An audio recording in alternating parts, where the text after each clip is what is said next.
Shalom, selamat pagi Pak dosen dan teman-teman semua.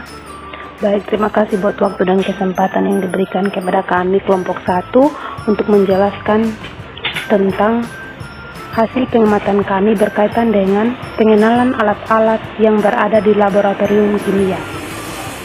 Sebelum lebih lanjut, perkenalkan nama kami.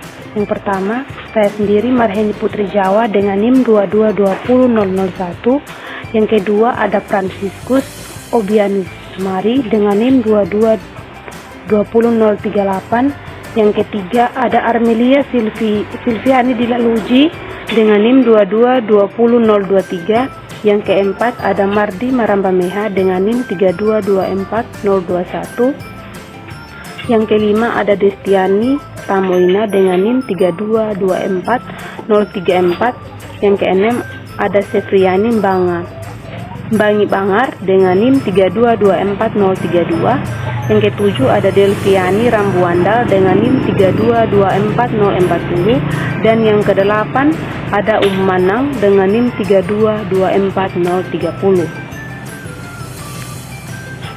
Nah, pada kesempatan kali ini saya akan mewakili teman kelompok saya untuk menjelaskan mengenai alat-alat praktikum yang berada di laboratorium kimia.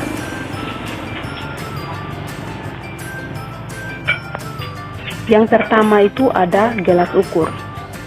Gelas ukur ini berfungsi untuk mengukur volume segala benda baik padat maupun cair. Yang kedua itu ada tabung reaksi. Tabung reaksi ini berfungsi sebagai tempat untuk mereaksikan bahan kimia serta untuk melakukan reaksi kimia dalam skala yang kecil. Yang ketiga itu ada gelas kimia atau beker gelas. Gelas kimia atau beker gelas ini berfungsi sebagai wadah untuk melarutkan bahan kimia dan untuk menampung zat kimia. Yang keempat ada rak tabung. Rak tabung ini berfungsi untuk menyimpan atau menata beberapa tabung reaksi.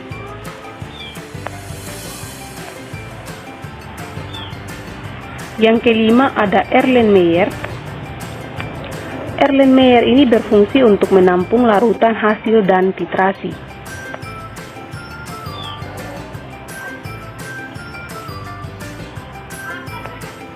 Yang keenam ada batang pengaduk. Batang pengaduk ini berfungsi untuk mengaduk bahan kimia yang berupa larutan. Yang ketujuh ada labu ukur. Labu ukur ini berfungsi untuk membuat larutan dengan volume yang diketahui secara teliti. Yang kedelapan itu ada cawan Petridix. Cawan Petridix ini berfungsi untuk penyelidikan dan juga untuk mengultur bakteri. Yang kesembilan itu ada spatula. Spatula ini berfungsi untuk mengambil bahan kimia padat atau serbuk saat ditimbang. Yang kesepuluh itu ada mortar. Mortar ini berfungsi untuk perekat bagi bahan-bahan agar tidak mudah lepas ataupun terjadi keretakan. Yang ke-11 itu ada pipet tetes. Pipet tetes ini berfungsi untuk memindahkan cairan dari satu tempat ke tempat lain dengan skala yang kecil. Yang ke-12 itu ada pipet ukur. Pipet ukur ini berfungsi untuk memindahkan larutan kimia dengan berbagai ukuran volume.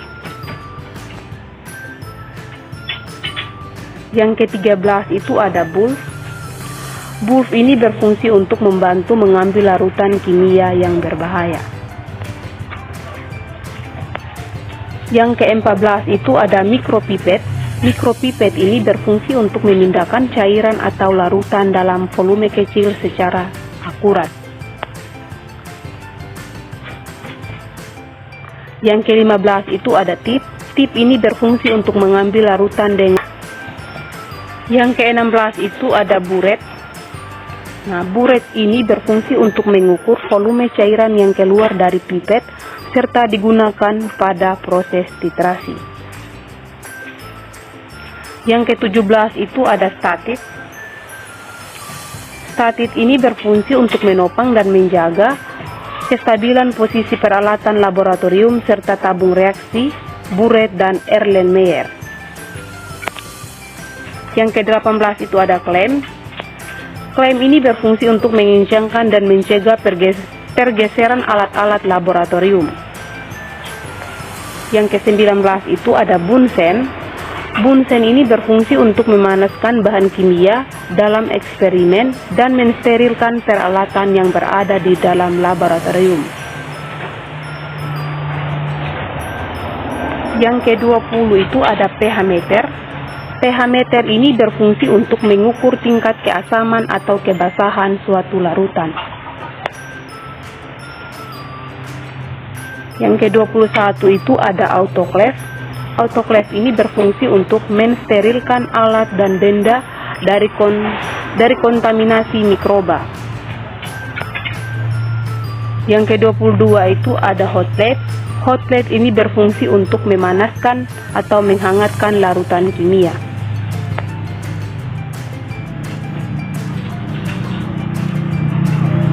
Yang ke-23 itu ada desikator. Desikator ini berfungsi untuk menyimpan bahan atau benda kimia yang harus tetap dalam keadaan kering. Yang ke-24 itu ada inkubator.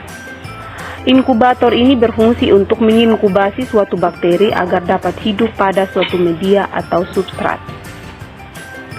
Yang ke-25 itu ada timbangan analitik.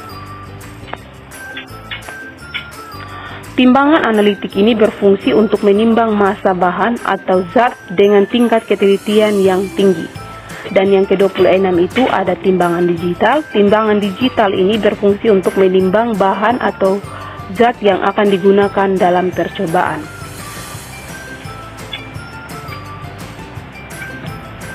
Yang ke-27 itu ada oven. Oven ini berfungsi untuk memanaskan dan mengeringkan sampel dan melakukan proses sterilisasi.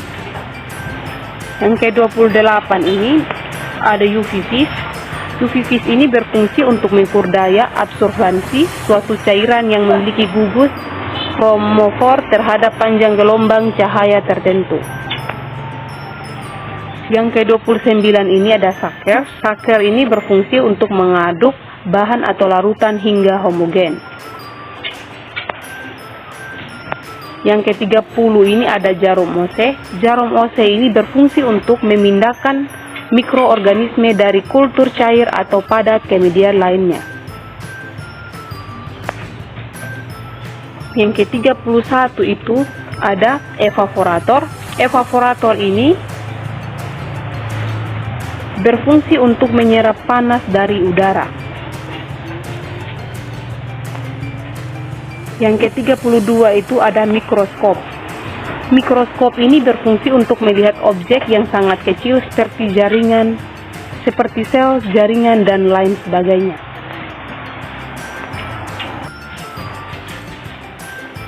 Yang ke-33 itu ada sentrifuge. Sentrifuge ini berfungsi untuk memisahkan komponen dalam suatu larutan berdasarkan massa jenisnya. Yang ke-34 itu ada gelas objek. Gelas objek ini berfungsi untuk meletakkan objek atau sampel yang akan diamati. Yang ke-35 itu ada counter atau koloni counter. Nah, ini berfungsi untuk menghitung jumlah koloni bakteri yang tumbuh di media yang disimpan dalam cawan Petri. Yang ke-36 itu ada Vortex mixer. Vortex mixer ini berfungsi untuk mencampur larutan yang ada dalam tabung reaksi. Dan yang ke-37 itu atau yang terakhir, laminar flow yang berfungsi sebagai tempat untuk menciptakan lingkungan kerja yang steril dan bebas dari kontaminasi.